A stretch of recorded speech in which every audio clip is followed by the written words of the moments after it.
হ্যাঁ, আসসালামু আলাইকুম। অফিস আইটি বাংলায় আপনাকে স্বাগতম। আজকে আমরা একটা ট্রিক শিখব, যেখানে আপনি যদি সেলে আপনি ক্লিক করেন, দেখেন আমি এখানে সেলে কিছু ক্লিক করতেছি, যেখানে এই সেলের মধ্যে সে থাকতেছে না। আপনি যদি চান এবং আপনি যদি এটা ক্লিক করার পরে আপনি এখানে টাইপ করার পরে এটা যদি আপনি এইভাবে সরায় নেন, সে মনে করেন যে কোনো কিছু টাইপ করতেছি, আপনাকে এটা সরাই নিতে হচ্ছে। আসলে এটা আমি সরাবো না, এই কলামগুলা ও অটোমেটিক্যালি চওড়া হয়ে যাবে। তাহলে এটা কেমন করে করা যায়, এই ট্রিকটা আমরা শিখব। তো আমরা চলে যাব এই শিটের, যে শিটে আমরা কাজ করব, এই শিটের আন্ডারে, ঠিক আছে। ডান বাটন ক্লিক করব, এই শিটে ক্লিক করে ভিউ কোডে চলে যাব। একটা সিম্পল একটা ভিউ কোড এখানে আমরা লিখব, খুবই সাধারণ, ঠিক আছে।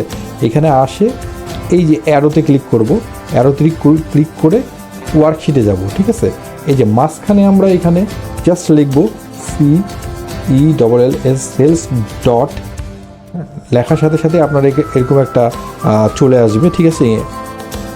এখানে আমরা টাইপ করব ENTIR ইন্টার কলাম লিখতেই চলে আসবে। দেখেন ইন্টার কলামে, এখানে আমরা এই ইন্টার কলামটা সিলেক্ট করে নিব।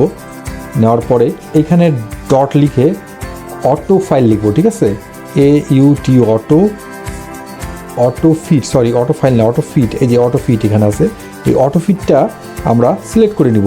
ওকে, এখন আর কিচ্ছু করার দরকার নেই, জাস্ট এইখানে ক্লোজ করব, ঠিক আছে। ডান পাশে এখানে ক্লোজ করব এবং এটারও এখানে ক্লোজ করে দেব।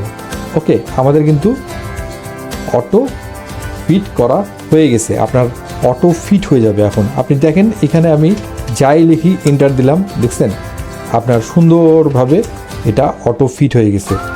তো আমি যাই লিখি এখানে, আমার ঘর সে তার মতো করে নিয়ে নেবে। আর আমরা এখানে অফিসিয়ালি সেগমেন্টে অনেক কিছু শেখানোর চেষ্টা করি, যেটা আপনার অফিস লেভেলে অনেক কাজে আসবে। তো অবশ্যই সাবস্ক্রিপশন করে রাখবেন। ধন্যবাদ, আসসালামু আলাইকুম, বাই বাই।